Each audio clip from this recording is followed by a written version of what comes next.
So what did you say? How you're gonna make this interesting? I'm gonna let it speak for itself. Because the truth is always desirable, Adam. That's what we're gonna be talking about. I like it.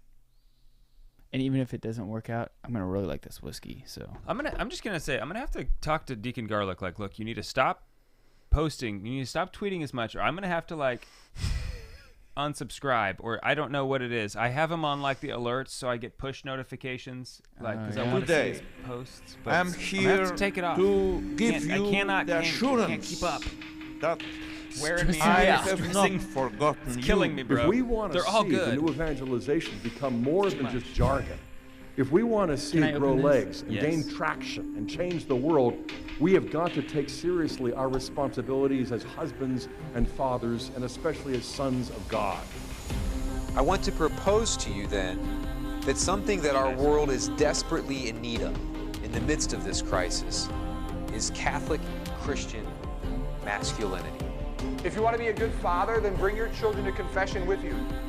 I can't get there unless I become a man of ascesis, a man of asceticism, a man of training. A man not doing penance, a man not disciplined, is not a man. You guys have upped your game. You know what, guys? I gotta say, I love the concept of Man Show. Warning: the Catholic Man Show is about to begin.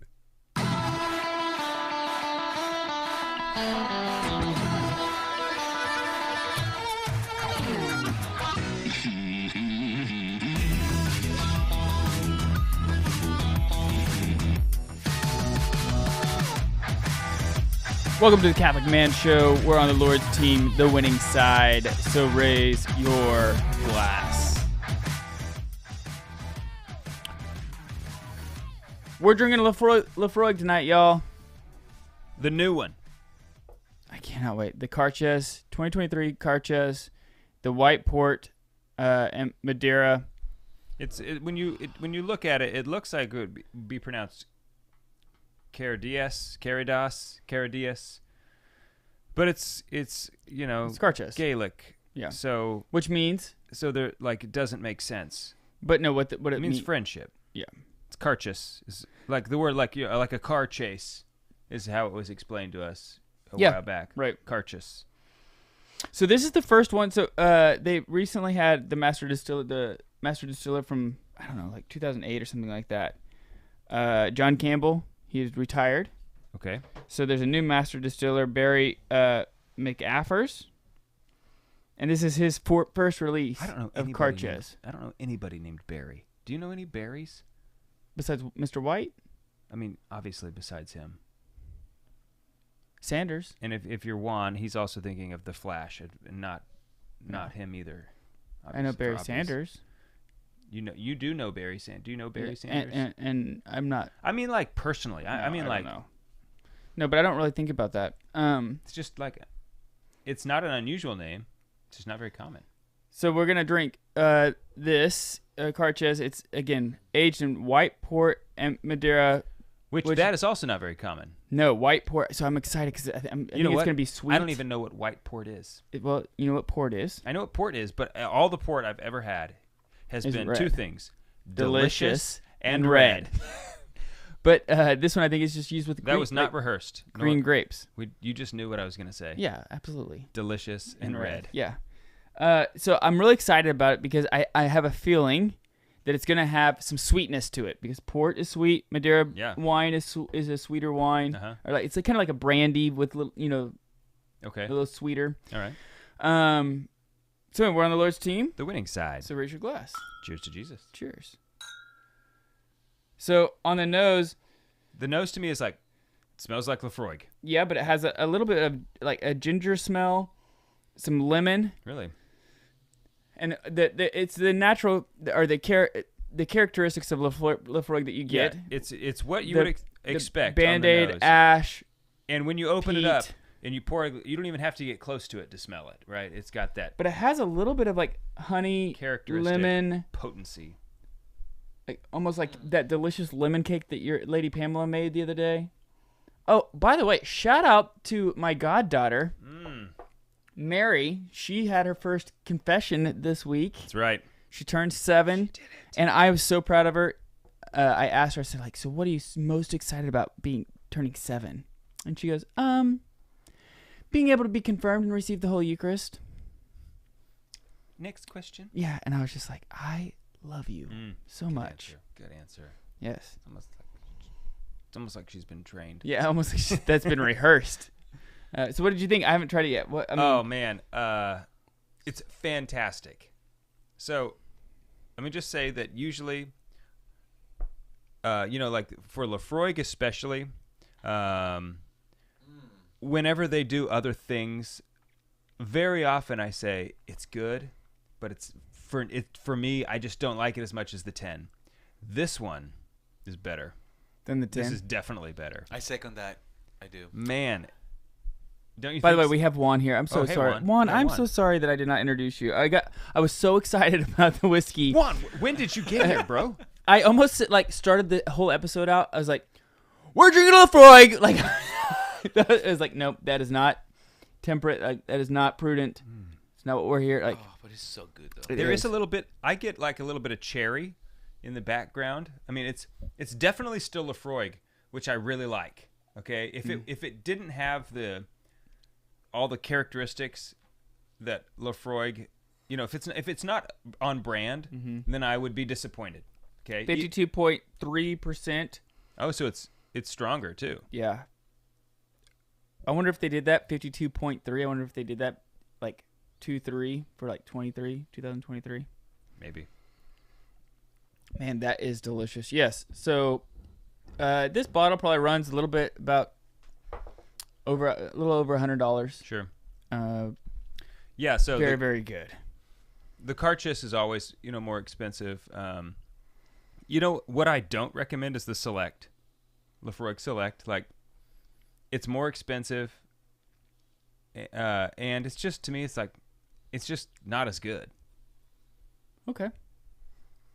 Just my opinion. To me, like the 10, that's where it's at. But this is really good. So this is just, they put this out every year, so it's not going to be available for long. So if you want it, you go look for it now. If you see it, you might want to pick it up because you won't be able to get it. You won't be able to get it. It's so hard to balance out the peat and do it well. You're right. That they really did an amazing job. I agree. And the Karchis, the last, I don't know, 3 or 4 years has just been so excellent. They had a couple a while ago, 5 or more years ago, that just I thought were misses. Which is really too bad when you spend $100 because it's always been an expensive bottle. You spend $100 and it's kind of a letdown. Right. That's a letdown. But sure. Man, this is just fantastic. Yeah. Well done, Laphroaig. Way to go, Barry. Yeah. You did it. Well done. If this is like what you're planning on, like this, the course of action that you're taking, trajectory, I guess. Let's raise a glass to Barry. To Barry. Cheers. There we go. So what else has been going on, Dave? How's everything else going? Man, things are really good. I planted wheat. I have a wheat field. Some winter wheat? And it looks so good. Why are you saying that way? Why am I saying what? What way? Yeah. So that's exciting. I have no idea what to expect. Okay. And I kind of like it that way. It's just, the whole homesteading project has just been like, let's just do this and just see what happens. And then like, we'll make some mistakes but that'll be great. And next year we'll do it a little better. And, so I have no idea what to expect. I have tried to do some math. And it's just like 40 feet by 35 feet, roughly. Maybe 40 by 40 because it's not exactly a square. So maybe it averages out to be about that. But depending on my yield, it should be enough for me to continue to make bread all year long. Wow. I mean, it depends on how many loaves you're making a week or whatever. But I don't know if winter wheat actually gives you the same yield. This isn't like a multiplication of the loaves for the whole year. This is just that's a literal amount. Yeah, like. Yeah. Okay, I just wanted to make sure. I'm basing that on kind of what I've seen other people, like either from YouTube videos, you know, and how The much tubes. when they took like a very small amount of wheat and the whole process turning it down into flour. Yeah. It's like, okay, well, my patch is so many times bigger than that, which, you know, whatever. And so once again, I don't know if winter wheat actually gives you the big yields that like spring or summer wheat does. I'll find out. I'll let you know. Sweet. But I'm excited. It looks so good out there because it's really, you know, right now all the grass is turning brown. A lot of it is anyway. But that wheat, it's like this virgin, you know, like newly born green color. It's Nice. really nice. Yeah, I like to just look at it. I do. We're getting old. I'll go out there sometimes, and if you get too close, then you can see it's like, oh, but from a distance, it kind of looks like just this lush Green. field. Yeah. Nice. I found out that I'm going to Seek this year. Sweet, bruh. We're going to. We have a podcast for Seek. Yeah. That's going to be out. So if you haven't downloaded the Seek podcast, you can just search Seek and it'll pop up. But we have a very like a special episode that'll be released by them, which would be cool.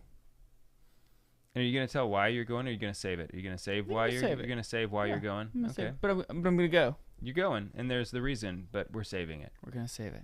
You're saving it. Yeah. It's being saved. Mm. Okay, maybe for next week. We'll shoot for next week. Okay. All right. Just people are gonna be losing sleep over it. We're gonna get emails. A week is a long time. I mean, know. people like if you lose sleep for a week, your health could really deteriorate. So Yeah.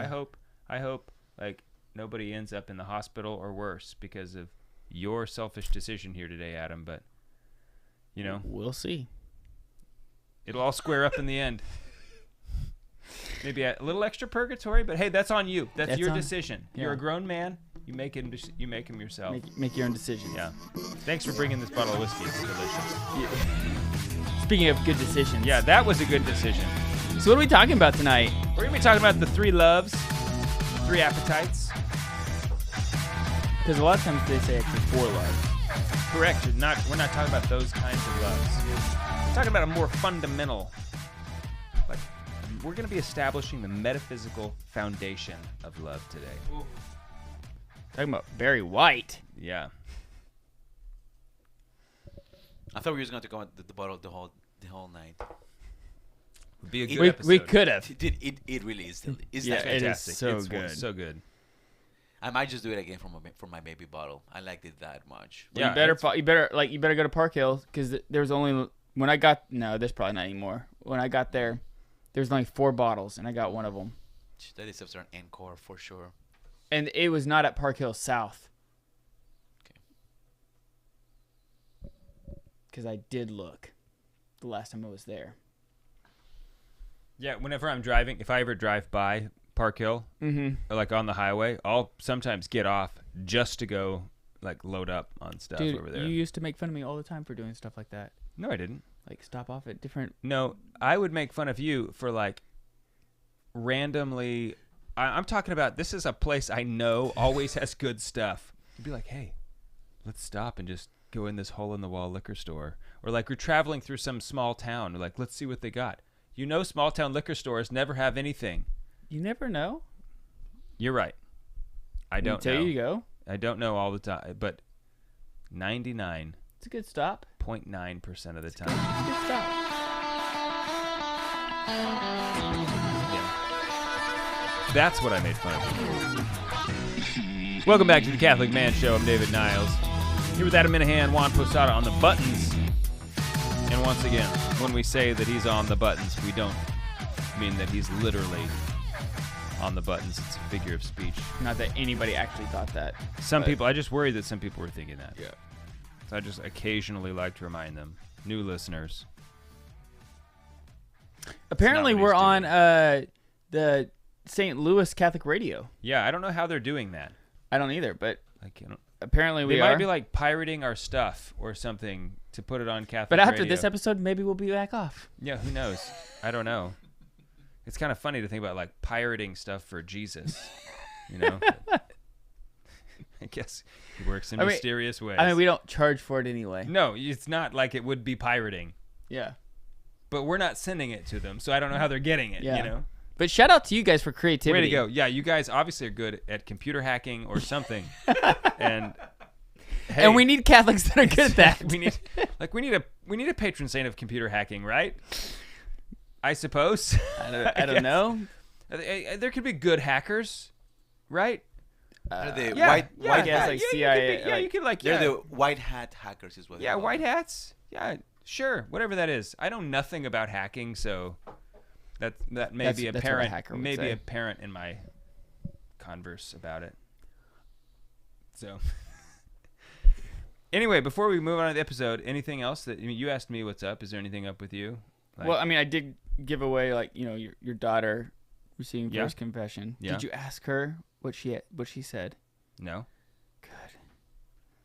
I know where it's written down though.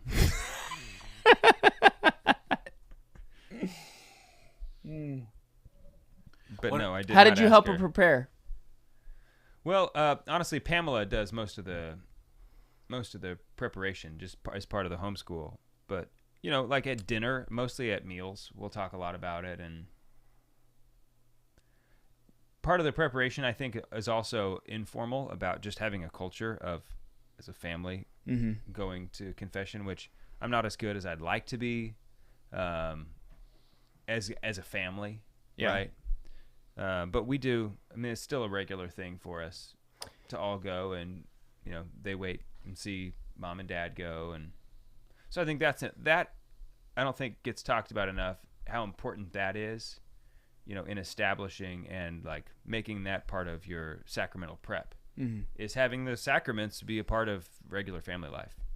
Yeah, I really like how Bishop Condola talks about like marriage, marriage, family prep, and marriage prep. He says like marriage prep starts the day that you're born. Yes, totally. And so like it kind of the same thing, like, right? For all the sacraments that you're going to be receiving, the preparation begins as a good Catholic when you were born. It is a long process of like living out the Catholic life, and by living it out, it prepares you more and more, and to be disposed or not disposed, but exposed to the graces, I guess. Yeah, so I one of the things Lady Pamela and I do, or we're involved in the Catholic Engaged Encounter, just premarital marriage prep for the diocese, and it is a little bit frustrating because you're trying to do this program and prepare someone for marriage, which is like not really something you can do in a weekend, right? But we have to do the best you can, because some of these people are really coming from a place where they have no idea what a sacramental marriage really is. Right. Okay, because we are so steeped in secularism now, and this is actually probably a good foundation for our conversation today, because secularism has a way of reorienting and disordering the things that we desire, right? Where consumerism, materialism, and pleasure and comfort they supplant some of the more deeper, more foundational things that we should be pursuing in life. The lower goods get disorderly put to the above the higher goods. Exactly. And so instead of like having grown up in a house where like family unity was a big thing, there's like family cohesion, right? It's like, oh, we all get along fine. Okay, I'm doing my thing, I'm helping you do your thing or whatever. But, there's not like a sense of family unity. There's not disinterested service, as the Catechism puts it. When you're not sharing meals together, when you're not doing activities together, when you don't have a sense of like common mission in the home, then it's just like, oh yeah, I had parents. They helped me do my things, right? And it's like you don't get a good sense of what that sharing of a life means, which is that's it's the essential thing of a marriage is, like, hey, let's do life together. I'm not gonna do me and you do. He's like, no, let's do us, right? Right. So it is a little bit frustrating trying to like convey what that means. You're not gonna be able to do it in a weekend, but you got to do your best. The best you can for them while they're there. Yeah. Okay, so we're going to talk about appetites. The and appetites loves. and the loves. Okay. Dave, what is an appetite? Yeah, and so I mentioned earlier we're gonna be establishing the metaphysical foundations of love. Just like, oh, doesn't that feel good? It's like a deep track of Barry White's let's just do songs. So an appetite is there are some distinctions that need to be made here, because we can refer to appetites in two ways. Okay, we all think and know about, like, an appetite is when I have desires for certain things. And we all desire the good. Okay, it's just part of who we are. From the day you're born, you have desires. The newborn baby desires things. Nobody had to tell the infant to desire it. Like, as an example would be what? Well, you're hungry. Okay, you desire attention. You desire, like, your mother. Oxygen. Yeah, like all kinds of things, right? Just wanted to, like, throw some examples out. And even babies need social interaction. Like, if you just leave a baby alone, it'll go crazy or something. I don't know what it has. Just don't do that. We have needs. God made us according to a nature, and we're going to talk about that in a second. So the thing is that we all have these appetites that are not of our choosing. Okay, so we can choose not to eat, but we can't choose not to be hungry, right? Right. So can we talk about a little, like, can we lean on the whole idea of, like, people can only desire, like, happiness, or the desire for happiness, or do you want to hold that? Let's wait, because we're going to get to that. Okay. Very soon. Okay. Yeah, very soon. So the word appetite comes from the Latin word patere, which means to seek. So when you put the word ad patere, appetite, ad prefix which means towards, it's like to seek after something, or to be seeking towards something. So that's what the word appetite literally comes from. So and I mentioned, I think everybody is like familiar with the idea of my appetites, or like I have these desires for things.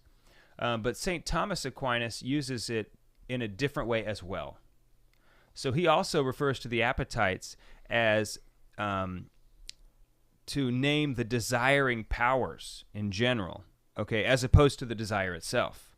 So he refers to, like, the ability to desire something apart from the desire, okay? So not only do I desire food, I also have the power to desire it. The power to desire it, would that be more of a grace? Well, he calls it an appetite. So here's why I'm asking, because, like, from like a natural standpoint, right? Like, we all desire natural happiness, right? But by natural, we're meaning, like, that in which is natural to us, right? You know, you naturally desire natural happiness. Yeah. Can you naturally desire something that is not natural? No. So, like, can you desire something supernatural? Well, I think just like the way you put it, I think the answer is yes. But it would be according to our nature to desire it. So the thing is that according to our nature, we desire something that's beyond it. That's what I was hoping you were going to say. Yeah, because, like, this is the problem with the whole grace versus nature debate, right? A lot of it, you know, this is like what de Lubac was trying to, I think, incorrectly say. But, like, this is what the traditional Thomistic, like, understanding of this principle is that we have a natural desire for happiness that can only be filled by the infinite. It cannot be filled by a finite thing. And so when we disorderly think that this finite happiness will fulfill us for the infinite, it's incorrect. It's incorrect thinking. But then also, but that we can't actually desire a supernatural, because we're not supernatural. At least at the from that standpoint, right? Right.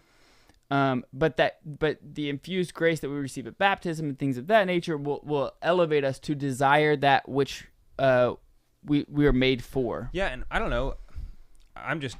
My initial reaction to that would be that you don't even need baptism to desire it, okay? Because it's in our nature to desire it. And then there was the fall, right?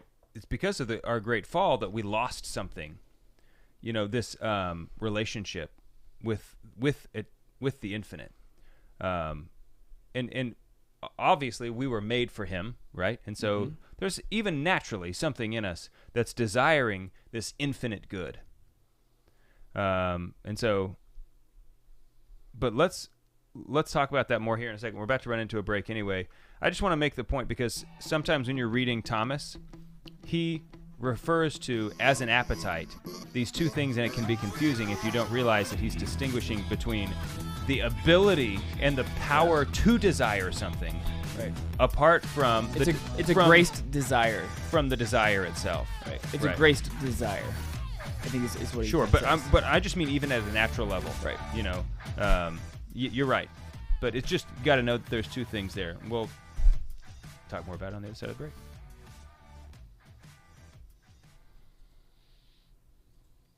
I actually had to ask.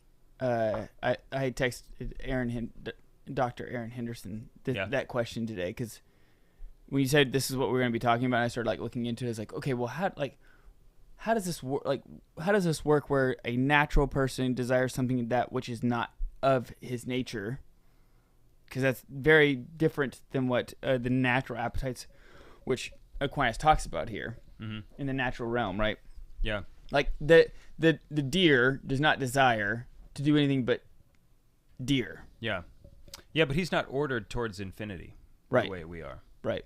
So how does that work? I mean, you know I what I would mean? defer to whatever Dr. Henderson said, but it just seems like my natural reaction would be, well, our nature is actually ordered towards infinite goodness. Yeah. Even though infinite goodness isn't part of our nature, we're still ordered and we're made for it. So here's my question that I asked him, and here's his answer. It's very, very short. So my question was, does man have a natural desire for the supernatural? If so, does that compromise the gift of grace? Okay. Because it's the grace that is given that desires us to have the supernatural. So if we're already innately ordered towards that, yeah. Okay. What do you say? He said, no, man does not have a natural desire for the supernatural. Okay. He does have a natural desire for God, but I would describe that differently than de Lubac and the new theology guys. Okay, so he says we do have a graced desire for the supernatural. Okay, so maybe I would have to ask him to distinguish between when he says we have a natural desire for God and supernatural. To me, I'm thinking of those things in the same terms as far as my nature goes. Yeah, when I say supernatural, really I'm thinking God. Mm-hmm. But that's okay. For natural things seek to what belongs to them according to their nature, not through their own apprehension, but through the apprehension of one of who establishes the nature. I have that very quote in here. Oh, really? Yeah. Nice. In fact, it's up next, so we'll read it again. Okay. Those who are watching on YouTube, you get a double dip. God, you are lucky. Please send us money. Today, I am here to give you the assurance. And you also get this. That I have not forgotten you. If we want to sounds see like the new wrong button. evangelization, Yeah, maybe Juan is become more actually than just on the jargon. buttons now. If we want, like a butt dial, sort of. Yeah, maybe. Fortunately, that was only for the podcast. It's not for the podcast. No, that was just for the stream. Yeah. Oh, yeah. Just for the YouTubers. The privileged few. The privileged few. I mean, literally anybody could go watch it, but just a matter of how many people actually do. Yeah, but we'll go with it.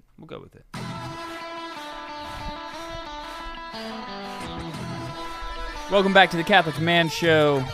Sipping on a little bit of this Lefroy Carchus in the Catholic Man Show drinking vessel, Glencairn glass. You know what? We should also mention our rosary. Do you have yours? Is yours on you right now? It is. So the Catholic Man Show Glencairn glass, we send one out for free to anybody who sponsors the show through Patreon, $10 more a month. We'll send you one. But we also have, we haven't mentioned this in a long time, but we have the official Catholic Man Show rosary. of the Catholic through the Catholic Woodworker, a good friend of the show. Yeah, Jonathan Conrad. So you can go check that out. It's Jonathan, he's been a good friend of our show for a long time. Yeah, like long before he even started the Catholic Woodworker. That's right. Back when he was just a regular guy. Yeah, just doing regular guy stuff, living a virtuous life. Yeah. So anyway, not that he's not now. I'm not implying that. He's yeah. I presume he's still doing those things also, but he's also like running a sweet operation. Side over hustle. There, like pumping out some gorgeous rosaries. So yeah, go check out our rosary over there. So anyway, we're talking about the 3 desires, the 3 appetites, the 3 loves. You've maybe heard the 4 loves. I think that's a common thing about the Greek. The Greek, they have these 4 words for love. That's not what we're talking about. Forget that. Forget the Greeks today. Just for a second. Forget about those guys. Okay. We're talking about Latin today. So, the three break down into the sensitive appetite, the intellectual appetite, okay, and the natural appetite, okay. And so we're going to start with the natural because that's naturally where you would begin. Where you would begin. The sensitive and the intellectual appetite, easy to describe, easy to talk about. The natural appetite is a little bit more complex, just because it's like, it's just harder to describe. But it's the ability to respond to the desires of our nature. Okay, so once again, we're making a distinction between the power to desire something and the desire itself. Both of them are here in the natural appetite, but there still are 2 different things. It's sort of like the difference between essence and essay, right? Like the way you exist and the virtue by which you exist. Okay, that you exist is different from the way that you exist. Boom. Okay, so if you want to learn more about that, also join our Patreon, because we did a whole 5-part series, or actually it's longer than that, but we did a whole class on the 5 ways of St. Thomas Aquinas with Carlo Broussard. Patreon.com/thecatholicman. And they all come back to essence and essay being the same thing in God. So. Correct. So here's what Thomas Aquinas has to say about the natural appetite. Okay. He said, "For there is a certain appetite, not following on the apprehension of the one desiring, but following on the apprehension of another. And an appetite of this sort is called natural. For natural things seek what belongs to them according to their nature, not through their own apprehension, but through the apprehension of the one who establishes the nature." So what he's saying is like, it doesn't follow by his apprehension, but by the apprehension of another. Basically, like somebody else has given it to them. Okay, somebody else has apprehended the good and has passed it on. Basically, God has given this desire or this ability to desire to his creatures. Their natural end? Yes, exactly. So like whatever it is that they're desiring towards their natural end. Right. Exactly. Yeah. And that's why he calls it the natural, or he actually calls it the connatural appetite. But the word apprehension is another Latin word, comes from apprehensio, meaning to grasp or to know something either by the senses or understanding. So this comes to us. It's like why as a baby you have these desires right away. It's not that the baby has come to know or understand the good which it desires. Okay? It was created with those things. And you see this in animals all the time, right? That they, just from the moment they're born, they know, a deer knows I'm supposed to eat grass, and like the lion knows I'm supposed to eat deer, and whatever else. You just like, no, you don't have to tell them. They just know, right? It's part of their nature. Even if they don't know, that's okay. Right. Well, in fact, they don't. Right. Because their creator, God, has already thought about it and has given it to them. So the natural appetite is ultimately, and this is what you were talking about, so we can flesh this out more, a desire for happiness according to the true sense of the word. And Thomas says it's necessary that all things which man desires, he desires on account of the last end. Okay, so that right there, I think, is a very interesting. Can you flesh that out? Can we talk about that a little bit? Like, what do you like? Yeah. So we've done an episode on happiness and what it actually means and what it's not. It's not about just I feel so good, I'm so happy, right? Or even joy. Yeah. Which both those things are good, right? But happiness is living in accord with your nature, with accord with your final end. Okay, so we know as Christians that means for us living the virtuous Christian life, living in a state of grace, and picking up our cross, right, serving, living our vocation, dying to self, right, all of these things. Because if you die before you die, then you won't die when you die. Right. You just kill me with that every time, dude. Every time. Yeah. So that's what he means by happiness, is that we have this desire for happiness. And, I think I don't know. It seems like there's more and more like either YouTube channels or like motivational speakers. I don't know who they are, but there's these like ultra manly dudes out there who like, you got to get up and like make some of yourself, you piece of junk, like, what I mean? Who are these? They're like, there's a lot of them. There's like a handful of them, and they're just huge. They've got these massive followings. Jordan Peterson has a little bit about that, like, get up and make your bed, like go clean your room, you slob. And that just touches a chord with us, right? That I'm not made to just sit around and eat cake, even though I love cake and I love sitting around. Mm-hmm. I feel like crap when I do that. Mm-hmm. And it's like something's not right in me.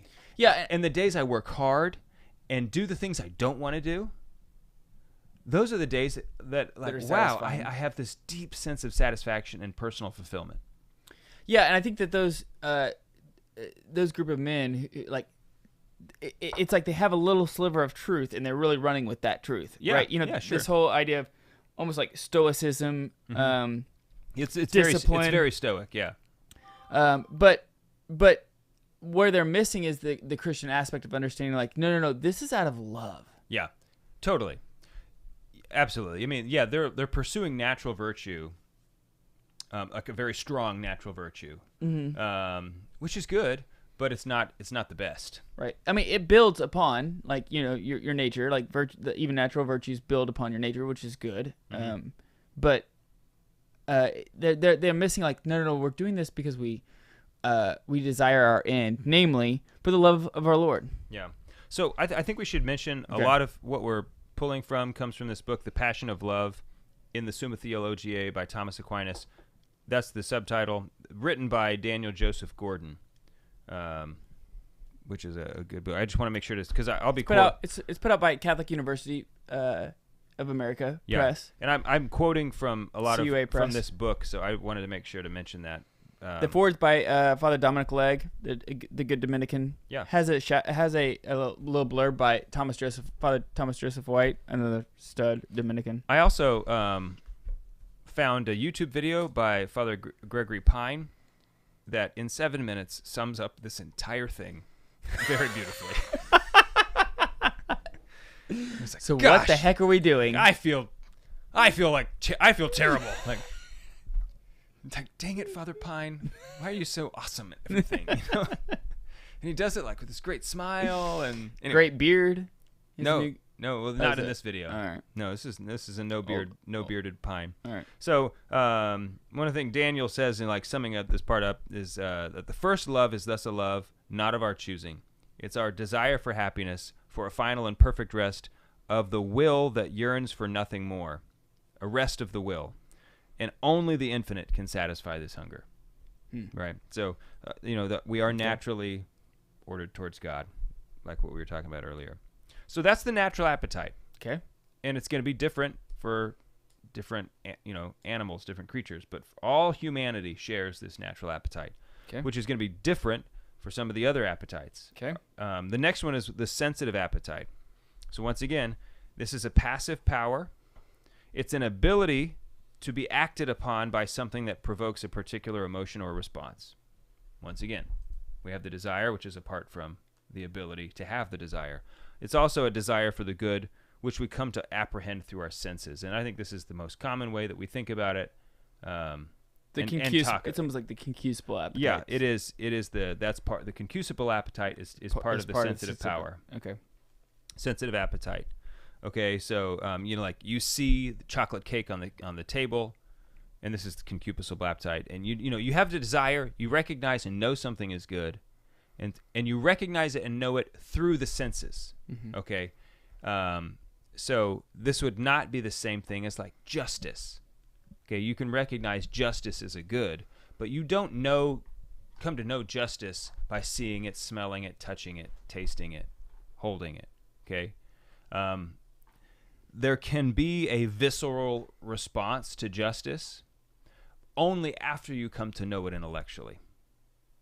Okay? So you can have a sensual response to injustice or to justice, but you didn't come to know justice through the senses. You came to know it through the intellect. And then once you came to know it and love it, as the lover always desires his beloved, it might have a sensual response when you have it or see it affronted. So the sensitive appetite are things that you come to know through the senses. All right. Intellectual appetite. Let's get to it on the other side, just because I don't want to just like say one thing about it. Anyway, we're talking about the 3 loves. We're gonna be moving on. No, we're talking about the 3 appetites. 3 appetites or 3 loves. We'll get to that too. Which one is the strongest? I'd say the natural. It's because you can't. There's nothing you can do to avoid it. You cannot turn it off. We'll be right back.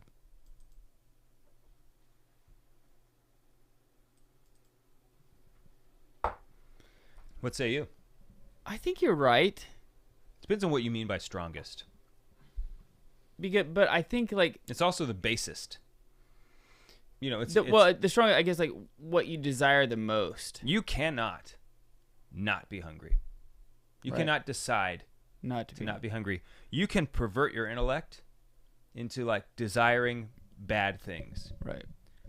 You can even change your senses.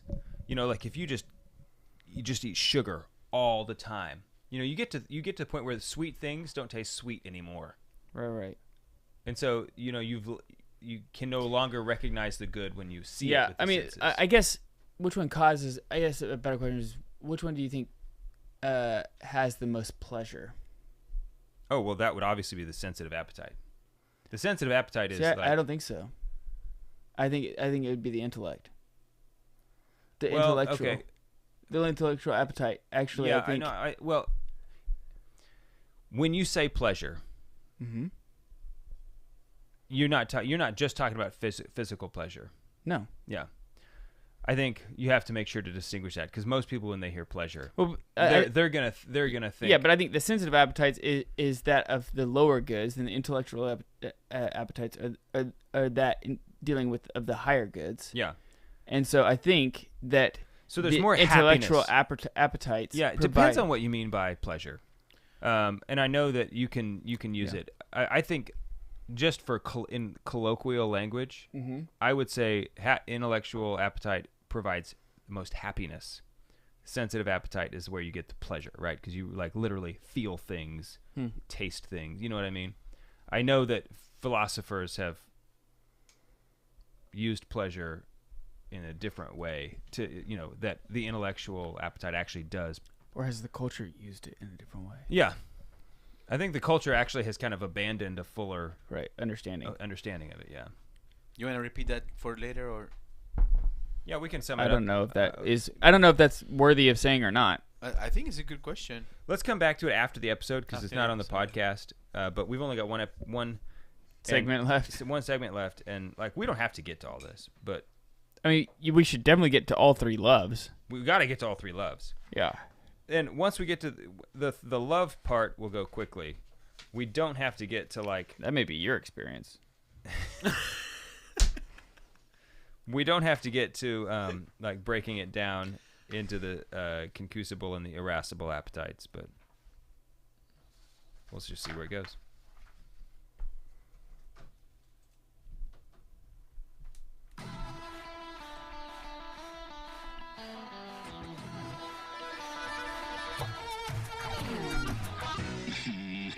Welcome back to the Catholic Man Show. I'm David Niles, here with Adam Minahan. We're talking about the 3 appetites / the 3 loves. So far, we've only talked about the 3 appetites, but we will get to the 3 loves.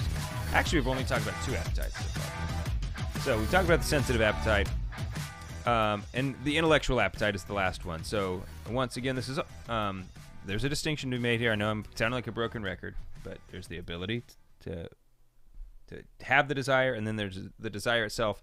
This is also called the will, which is, and it's the desire of an immaterial good, which we come to apprehend through our intellect. Like I said, like justice. Justice is a good you didn't figure out because you tasted it or ate it or hugged it or smelled it or anything. So I just have a question for you, Adam. Where, like, you have a love for your spouse, you desire her, so you have an appetite for her as well. Where does she fit in to these three? All three. All three. That is correct. It didn't even take you like a second. You didn't even have to think about it. Well done. She is all three. Yes. She is all three. And in that order, first of all, you had a natural desire for, which we might not get to, but there are, Aquinas talks about how, like, there are a couple things that are just natural inclinations. One of them is to propagate the species, right, towards reproduction. So that was a natural thing. Procreation. And then you saw her, you beheld her, and that was like one thing. And then after that, you came to know her beyond the physical, and then that's like, boom, you did it. Let's get married. I don't know if I should be high-fiving. Yeah. You put your hand up. It's like, I'm not going to leave you hanging. But that high five was a little weird. Made it seem like I was somehow involved in we'll see the stuff. And cool, bro. Let's just keep going, you think? Yeah. Okay. Let's just not dwell on that. So the three loves. These three appetites are the basis for three loves which go by the same name. Thomas Aquinas says, and in each of these appetites, love is the principal motion of the one tending into the end loved. I don't know. I have no idea what you just said. Love is the principal motion. That's the important thing here. That it is love that moves a person. And we're here to talk about the appetites. Because this is like actually the first way, right? Yeah. The argument of God from motion. I don't remember the order of the ways, so I'm going to take your word for it. I'm pretty sure motion is the first one. It is. Yep. Yeah. It sounds right. But yeah. But love is the thing that moves us, and is always the primary thing that begins the movement. Okay, it's like, because we love, that is like what makes the appetite for it. And this makes sense even in our prayer life, right? Because like the fruit of prayer is always a love of Jesus Christ. Mm-hmm. And the fruit of loving Jesus Christ is the desire to move and go evangelize, to go and make disciples, to go and share this love that you have with others. Yeah. Yeah, so it goes, there's a cycle. It goes from love to desire to joy. Yeah. Right. You love something, so you desire it, and then once you possess it, you have joy in its possession. So the first one, which goes along with the natural appetite, Aquinas calls it connaturalitas.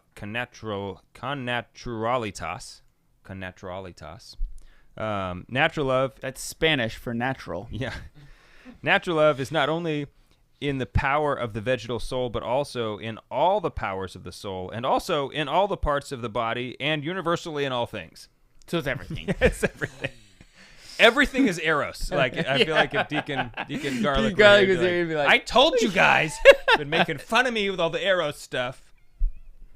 Everything is eros. Eros is the better thing. than sex. Yeah. Eros is the thing that moves all, the desire of the beloved, of the desire of the lover to the beloved is the thing that moves all things. And obviously God is the lover. The primary. Right? He is the source of love. He is the lover. He is. Who moves all things towards himself. He is that. That he is. So ultimately we desire to be happy. This is part of that natural thing. Whether we wish it or not, we all desire by our nature to breathe, to drink, to eat, and to sleep. And even if we are sometimes deprived of these goods, or if we intentionally forgo them for a higher purpose, that doesn't mean that we don't have these desires, this love for them. So even the desire for truth, I think this is important. Kind of like we talked about, your spouse being a culmination of all three. Even the desire for truth and goodness flow from our natural love of these ends, insofar as our intellect and our will themselves are rooted in our nature. Okay, so even these higher goods still kind of flow out of this natural love that we have towards our ultimate end, which is God. Okay. So there are 3 natural inclinations, according to Thomas Aquinas, for all things. As a substance, for self-preservation. So inasmuch as we exist, we desire to continue to exist. As animals, for reproduction. And as rational beings, for truth and society. Okay, that makes sense. Okay, so, this is what we mentioned. This is why you naturally desire a spouse. Okay, the good is thus that which fulfills and perfects our nature. So that's how we know what something, something is good. We're not moral relativists, okay? We can say what is good and what is not good, right? Water and sunshine are good for an apple tree because it promotes the end of the apple tree, the purpose of the tree, to make apples, right? Mm-hmm. A fire and an axe are bad for the apple tree because they thwart the end of the apple tree. And so when you look at our nature, when you look at the nature of a thing, now you know what is good and what is bad for the thing. Philosophy 101. Yeah, so connaturally suggests suggests a certain fittingness between the nature of the seeker and the end which he seeks. So there's a he uses that word specifically only for the natural appetite. The love and the beloved is basically what this is. Right, yeah. But he uses a different word for the other appetites, the sensitive and the intellectual appetite, and that's coaptatio, which means adaptation. So it's just kind of interesting to read about why he would distinguish these things. He doesn't so much talk about an adaptation between the lover and the beloved naturally, because it's already made perfectly, right? Your nature's already made that way. Mm-hmm. But he talks about this idea of an adaptation between the intellectual appetite or the intellectual love and the sensitive love. That when you perceive the beloved, you actually adapt. It kind of changes you, sensitively and intellectually, right? Which doesn't happen in our nature, but it does happen with the sensitive powers and the intellectual powers and in those loves. So it's just kind of interesting, the depth of thought, right, that Thomas brings to everything is just incredible. That how he's thought all of this stuff out to the very end of the line. You know what I mean? So adaptation, coaptatio, means to fit together. And are we talking about the sensitive appetite now? We've moved on to the sensitive appetite. Okay, I just wanted to make sure. Thank you. Yeah, this is about the sensitive and the rational love. Intellectual love, also called rational love. Okay. The adaptation. You start throwing out all these Latin words at me, and I just I'm a little lost. Yeah. So coaptatio applies to the sensitive and the rational love. The adaptation of the sensitive appetite or the intellectual appetite to some good. That is, he uses also the word complacent. When you're complacent with the good is what he uses. That's the word he uses in the Summa.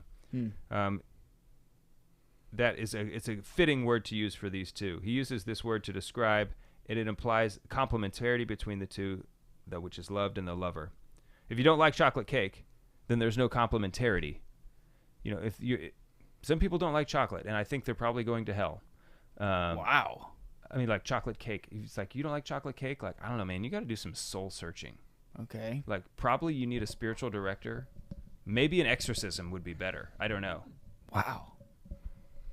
I'm just saying it's better safe than sorry, because chocolate cake. Okay. Get on board.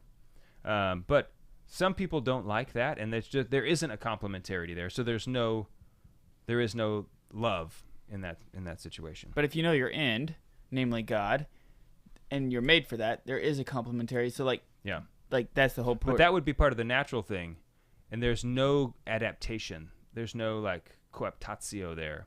That would be the connaturalitas. Oh, okay. Okay. Whereas, because you're just made, you are made exactly the right way for him.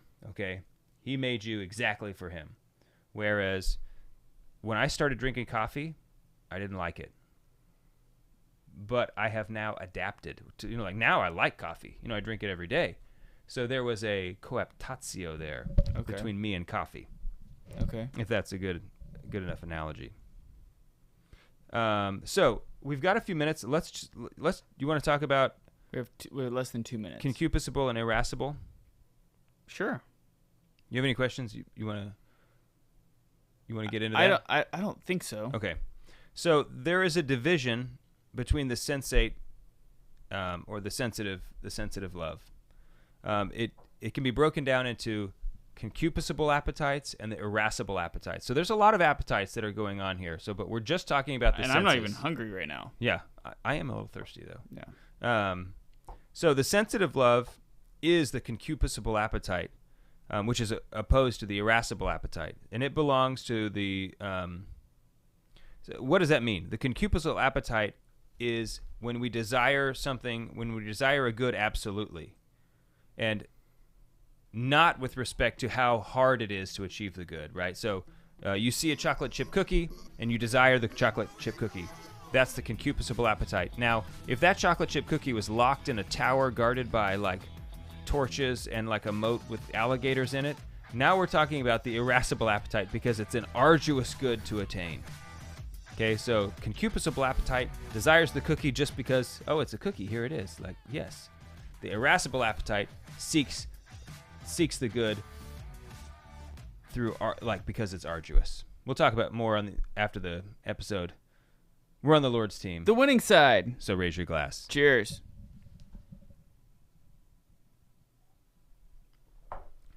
That was kind of, I wanted to like really sum that up just to try to get it in before the episode ended. Yeah. But I wanted to talk about this because I have, you hear people talk about these two things a lot, depending if you're in the right, the concupiscible and the irascible, and it's like, I have had it explained to me a few times, and I've never really understood exactly, or it's like, I get it at the time, but then I'll quickly forget, what that is, and most of the time it doesn't matter, if I remember it correctly or not, but it is like, all right, it's good to just get a good explanation about what they are. So, the concupiscible first of all, you have to say it right. It's one of those words you need practice saying. Concupiscible. It's like the first time you said magnanimity. It's like, right. That's a tough one. Yeah, it's like, maybe I should have practiced saying that word. Concupiscible. These are about the goods themselves, not about how hard they are to achieve. And like, this is one of those things, honestly, I don't think I fully understand the need to, the irascible appetite at first, you're like, why do you have to distinguish it that way? That's kind of a strange way to distinguish it. Once you get into like why it's distinguished that way, it starts to make a little bit more sense. Okay, because there are passions related to each one. Yes. You were gonna say something? Well, so the easiest way I try to remember them is like the concupiscible appetites. It has to do mostly with a sin against temperance, and the irascible appetites has to do with the sin against fortitude. Okay, that's a good way to think about it. But there are also good sides to both. Right, but like typically when we talk about it in the negative form. Yeah, we do often, and especially the concupiscible, because there is concupiscence, which we talk about, which is a totally different thing. Mm-hmm. So when Aquinas talks about concupiscible, when he uses this word concupiscence, he's using it in a different way than Augustine uses the word concupiscence, which he tended to use it like as this tendency towards sin, right? That's not how Aquinas typically uses the word. Okay, he's usually using it in this appetite for the good, which you can still apply towards the like concupiscence, this tendency towards sin, because the things that we're tending towards are still goods in and of themselves, or a perception at least of the good, right? Which is leading us towards an excess or a disordered passion, right? So, but that's not what we're talking about. So there's you can see why it's confusing, because there's a lot of conflation of terms here. Mm-hmm, mm-hmm. But the concupiscible passion or the concupiscible appetite, there are 6 passions. Okay, so there are 3 that relate to good objects, and those are, the first one is love, considering the good as fitting to the subject, right? So, do you see something that you like, and it's fitting So it's like, okay, yeah, you can love the thing that you perceive, the good that is before you. Desire, considering a future good as sought but not possessed, and then joy, considering the good as now possessed. Okay, so the way you distinguish between love and joy, they are distinct, because if I love the chocolate chip cookie and then I get it, I have joy in its possession. Mm-hmm. I no longer desire the chocolate chip cookie. You have it. Because I have it. However, I still love it. Right. And I love it whether I possess it or not. So the love of the cookie is separate from its desire and its joy. Okay, so that's why there's a distinction there. And then the passions related to an evil object or hatred, considering evil unfitting to the subject, aversion, considering a future evil to be avoided, and sorrow, considering an evil now present. So you can see how those are just the mirror opposites of past, present, and future. Right, of the good ones. So then there's the irascible appetite, which is once again the power or ability to feel relevant emotions with regard to good or evil, which is considered difficult to achieve or avoid. So all of this, though, I think is best. Like, if you go and read The Four Cardinal Virtues by Joseph Pieper, like, I think that gives you the best explanation for all of this, way better than Thomas Aquinas. If you go try to read this by St. Thomas Aquinas, I agree. It's gonna be very confusing and tough to read. The language is often difficult. And so, I mean, even sometimes when you've read, even when you read some of these things, I'm like, wait, what do you mean? You know, and so yeah, like in the beginning when it was like about who's apprehending what, you know, right. Like the apprehension of another, it's not opposed to his own apprehension. It's like, right, what are you talking about? What are you saying? Yeah, right. Like I had to read some of these sentences many times, very slowly. Right. This is why I love Pieper. Yeah. Oh, Pieper is great, and you're right. The Four Cardinal Virtues is. I was gonna say maybe his best work. It's not, but it's up there anyway. It's one of the best, yeah. Yeah, it's really very excellent.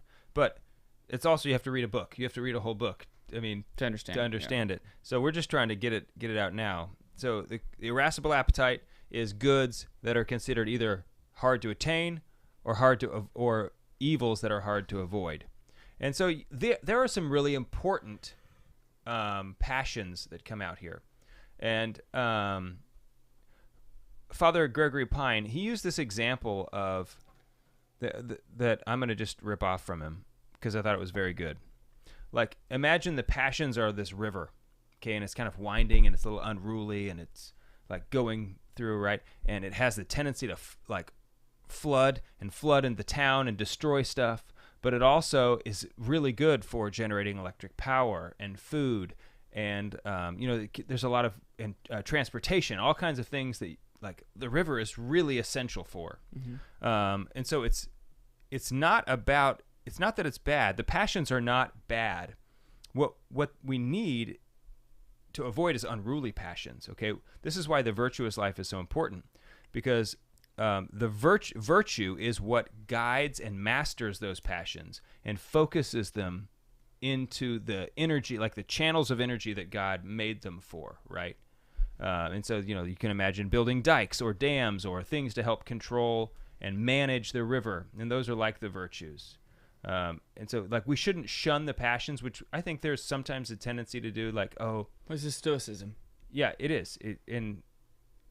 Stoicism. It really is still deep, kind of like subliminally in our culture. There's a lot of it. So that's the wrong attitude, to think that the passions are bad and that they need to be avoided. No, they just need to be channeled, right? Because they're good, ordered properly. Even anger is not bad. Okay, if ordered properly, it is often and maybe most often disordered. In fact, the irascible appetite actually is named. Irascible means anger, mm-hmm. So it's actually named after being angry. But I'll just read these here. The irascible passions corresponding to the arduous good.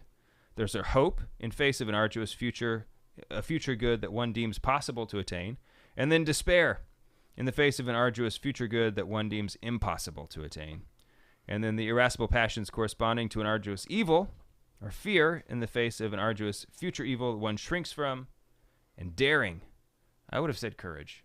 But he says daring in the face of an arduous future evil that one nevertheless approaches. And then anger, which is a little bit different, is the perception of an injustice that includes the desire for revenge or the righting of a wrong. And this is where the irascible passion gets its name. So that is the metaphysical foundation of love. It's what we've done here, is laid it out. For those who are still with us, yeah, you made it. You made You it. did it. This is the end. And I'm proud of you. So in sum, we have natural, sensitive, and intellectual appetites. We have the power to desire, and then we have the desires that flow out of those things by the same name. And you're made that way for a purpose, and there are passions that go along with each appetite, all of which are good, all of which come as part of our nature that we need to harness and focus, like with our vocation, right? So you think about your vocation as being the avenue through which you focus those passions. Mm-hmm. So if you're a married man, like be passionate about being married, right? Mm-hmm. And like whatever your vocation is, put your energies into it, mm-hmm. and focus your virtue in that way, and you'll be a holy man. We're on the Lord's team. The winning side. So raise your glass. Cheers to Jesus.